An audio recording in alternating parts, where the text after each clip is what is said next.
Food is ready. I'm just gonna have a small bite to let you guys know how it goes down. Just trying to take off everything. And that is delicious, eh? Very delicious. Very. It reminds me of my grandmother.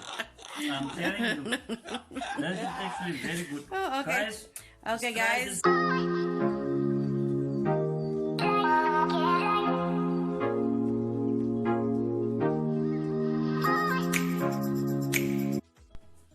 Hi guys, welcome back to my channel. My name is Nazli. If you're new here, welcome.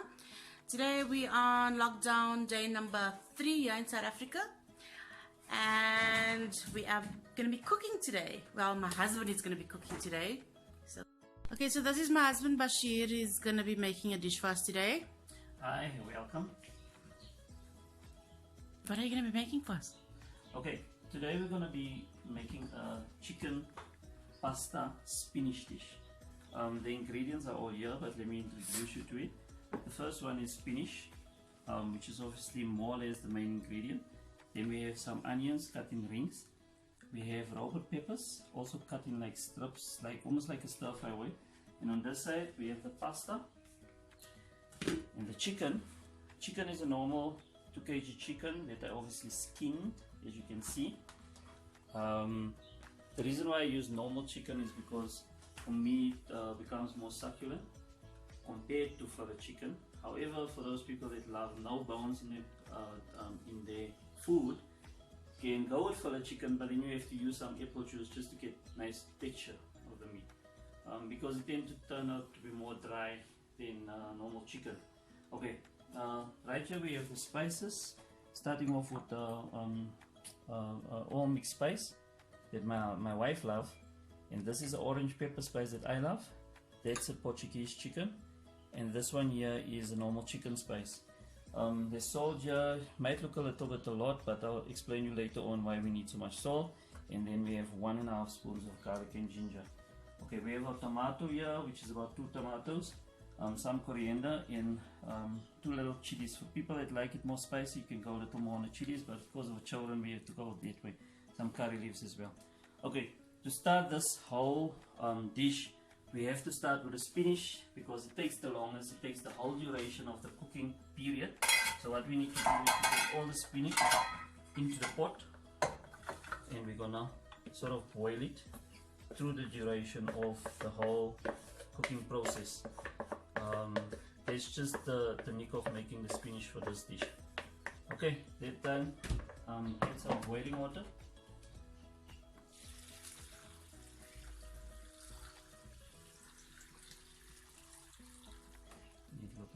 So I have another jar of water here, just to add to that. Putting the plate on for you. Yes, I'll do it now. Okay, put your plate on 6. You're gonna need us to boil throughout the whole process. Now this is where the salt comes in. And you might think that I'm putting too much salt in the spinach, but you're gonna taste later on. Spinach has this certain property of when it cooks, it actually tastes less salty when it's cooked up. But with the salt in there, you're actually not going to taste that salt at the end of the day once it's boiled up, and it will go so lovely with the completion of the dish.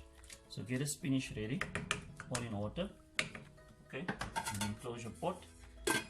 Just be on the look for that pot because it might boil over, so you're going to have to twist a little later on.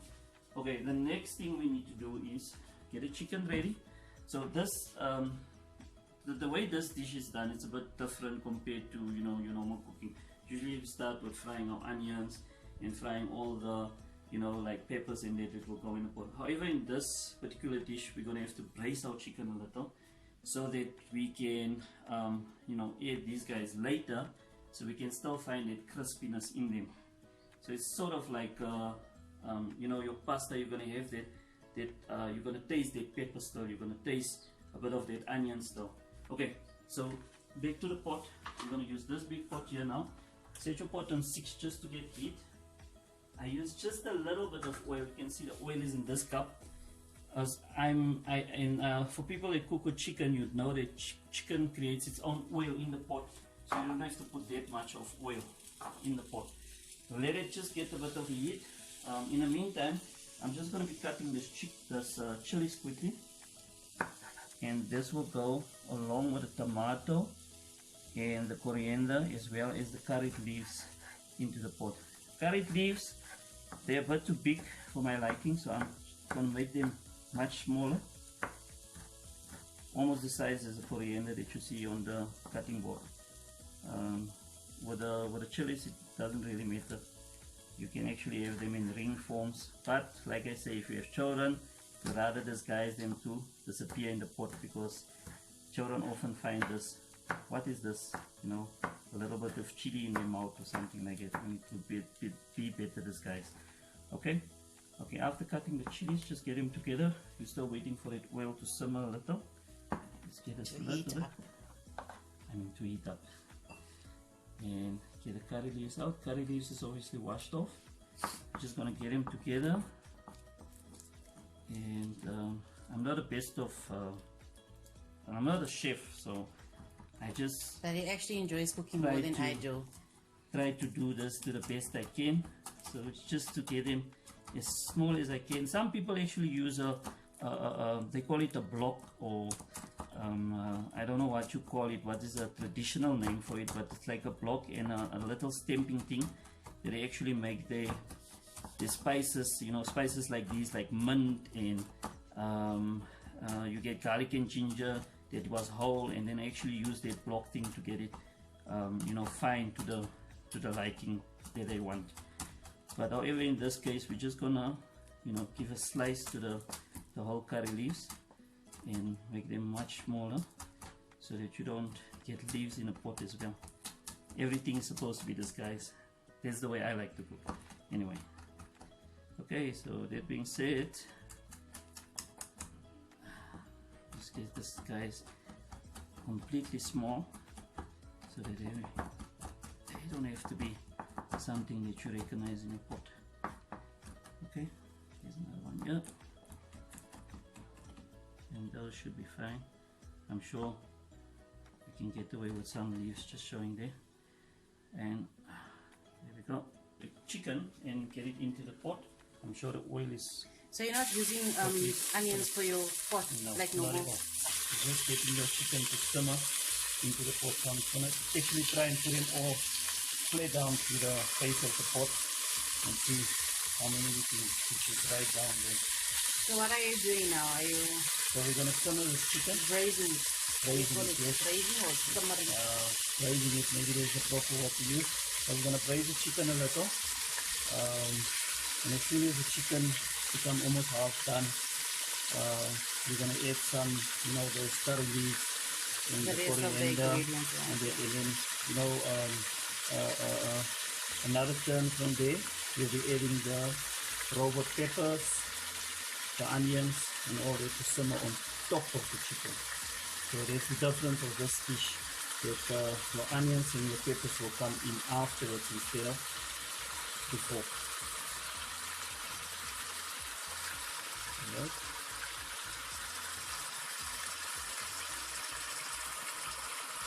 Okay, that should do it.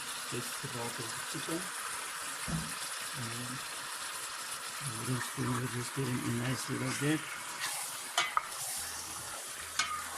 The chicken, you guys might see that it's actually catching the, you know, burning on the pot now, but in a few, not even a minute, in a few seconds from now, the chicken will create its own like water, oil, juice that it will actually, you know, be able to simmer in the pot by itself. So it's not to worry. That's why I say using a little oil shouldn't be a problem at all. And then let's get this pot closed for now. And then back here, just a wash of hands quickly. And then back here, we're just going to get some sugar on the stove. Some people like little sugar. I like to put a little more. Okay, sugar on the tomato, and now obviously we're just waiting for the chicken to, you know, get a little simmer. As you can see with the pasta, what we do with the pasta, we do it right at the end. The reason for that is so that the pasta, when it's in the food, it doesn't get too soft. Just back to your pot, you'd want to check if you see your chicken started now to create its own water. And as soon as you see the chicken is actually, you know, getting half done, you're going to try and add all the other ingredients.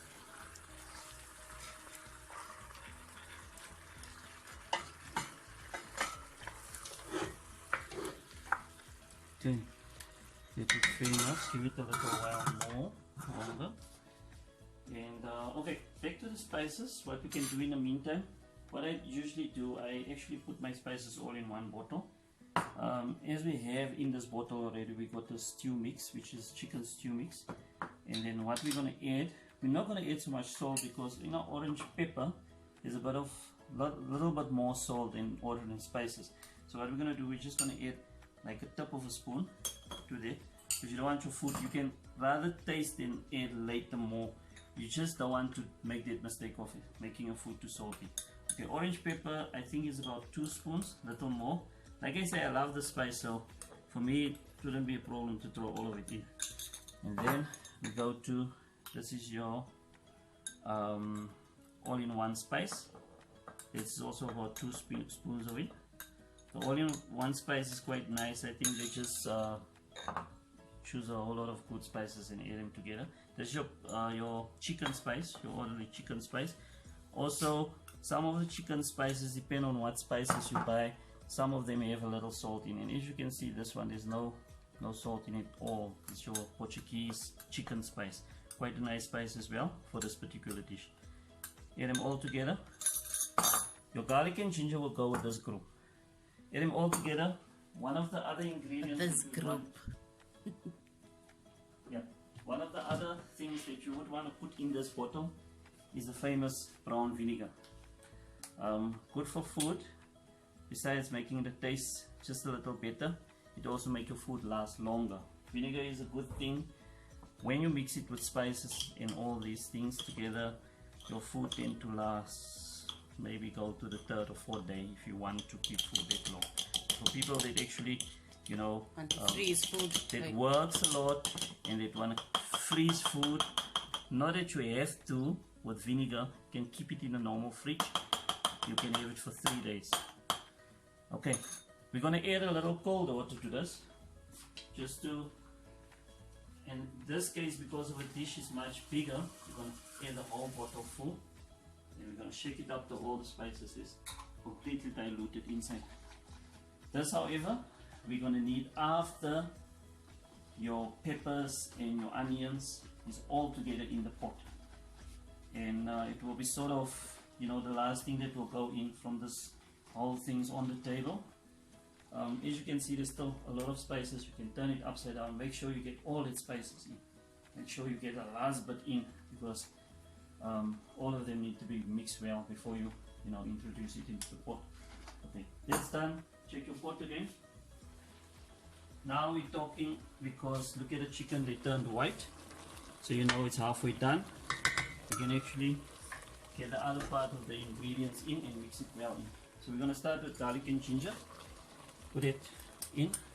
We're obviously going to mix all of this right into the pot. So if it's on one spot for now, it's just for a while. Okay, the rest of it, you'll go with your curry leaves. You can put your tomato. It doesn't matter which way, as long as all of them go in all at once. Your chilies and your coriander go in. Right? When it's done, get your spoon again. Now make sure you mix them well. Why we put a tomato first is that we don't actually want to see any traces of cubes of tomato in your food by the end of the day. You would want this to cook well, you know. Different to what I'm saying about the peppers and the onions. Those will all be visible, and those will make the food look very colorful. So instead of just having a nice dish, you're going to have a colorful dish as well. So that is the reason why you actually put them later on and not in the first time. Because when you put them in early, they tend to cook away and you don't even see the color. So guys, I think our pot is ready now to take the ring onions and the peppers. So what we're going to do, we're just going to add just that in. Okay, so you have your ring onions. You just go right on top. The chicken now is basically almost done. So after adding all this the onions as well as the peppers, we are gonna lower our plate as well. Just get it mixed in. It's a bit a lot for this pot, but it's all good because once these things are cooked, they're actually gonna find a shape to fit nicely in this pot, as well as your macaroni. All will go in nicely. If you feel like it's a need to cook in a bigger pot, it always helps. You know, you have that space, but for me, it's quite nice to, you know, do it in this particular pot. I like it. Just to get this, you know, turned in nicely. And then we're good to go. And then the pot will actually braise for, or steam for, you know, a while. What about 10 minutes? 15 minutes? We call it about 15 minutes, 15 to 20 minutes, because you would want that onions and that peppers also to get a bit well, you know. But they're not going to lose their texture. The food will still have its texture. So as it look now, it looked like almost like a stir fry, but chicken and stir fry don't actually, you know, go well. It's more steak stir fry. But this is just, also goes. but this is just the part where the food becomes more colorful. But believe you me, when you put it all together, it's not just about the color, it's actually about the taste.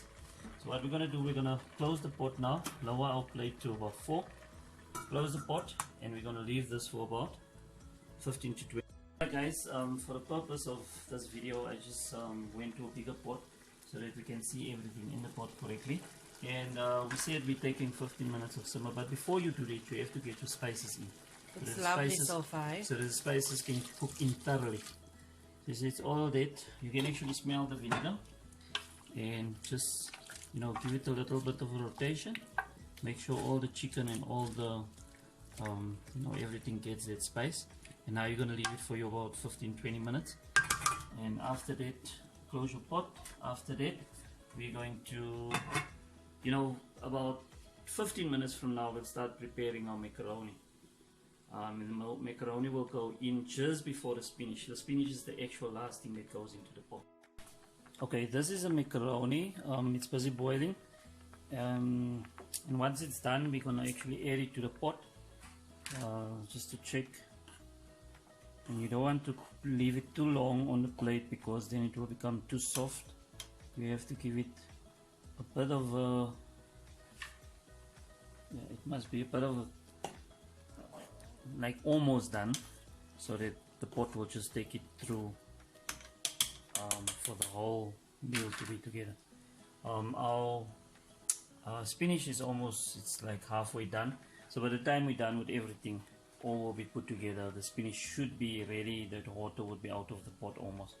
And the thing with the salt is, the salt all stays in the water, so it's actually basically sort of brushing only on the spinach. So that is why if you put too little salt, you're not going to taste that punch on the spinach much. Okay, this is that. As soon as this too is done, or at least the macaroni, we're going to actually add it to the pot, and then the pot will simmer a little more, and you know, a few moments after that, the spinach will actually go into the pot. We're going to add it to the pot now. As you can see, the pot looks good. Just ready for that macaroni. And here, just gonna make sure we put all this macaroni right in there and then mix it well. Make sure you throw this whole thing in. Just be careful not to get yourself burned while doing that. Just try to maybe use something that's comfortable of using. Macaroni itself, you take about, you know, you can take a packet 500 grams. But because it's a bigger dish, I actually use about 750 grams, 1.5 packet. Don't use too much because then it will overthrow the food with too much macaroni. So you want the dish to sort of look like this, where you can actually see the macaroni, see the color, see the little bits of chicken, and imagine the taste. And I tell you, the taste is really good. The only missing part now will be obviously our spinach. So it just sounded like a pickup line now. Yeah. I have to do pickup lines. We have to, like, sort of, in the time that this will take. Okay, in our macaroni, another thing that I wanted to mention, macaroni was like almost done. So what the pot does is to complete the macaroni and actually stop it, because the time you're going to leave it to simmer, it mustn't let the macaroni become too soft, then it will spoil your whole dish. So you have to actually feel your macaroni, it must be a bit hard, you know, almost ready to eat, and then it's ready to go in the pot. Now you're looking at about another 5 minutes in this pot, 5 to 10 minutes.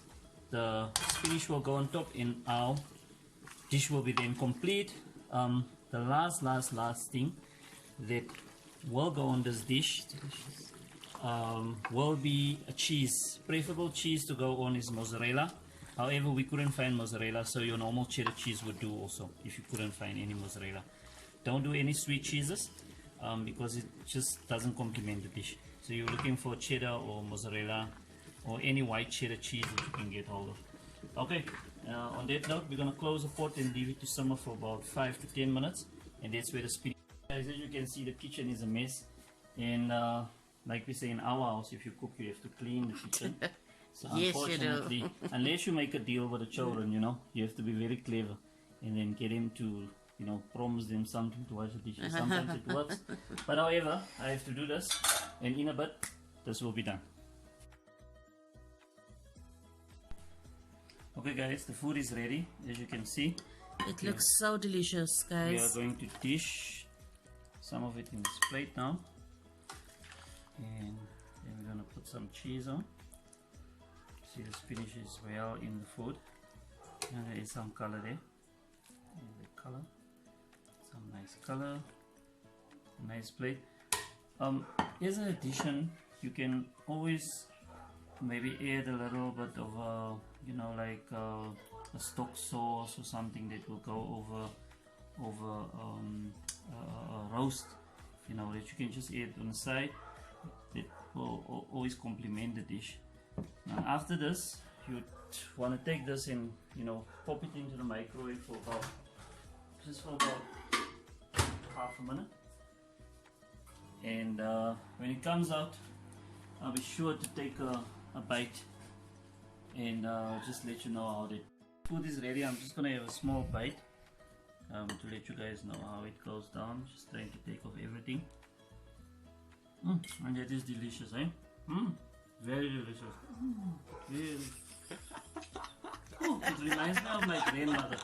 I'm telling you, that is actually very good. Oh, okay. Guys, Okay, try guys. this dish. You can't go wrong.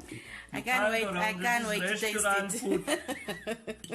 I This is can't wait nice. to taste it, nah? Okay. If you wait to taste, you won't get. Okay, guys, this is the end of this video. Please like and subscribe if you enjoyed this video. I'll see you in the next one. Bye.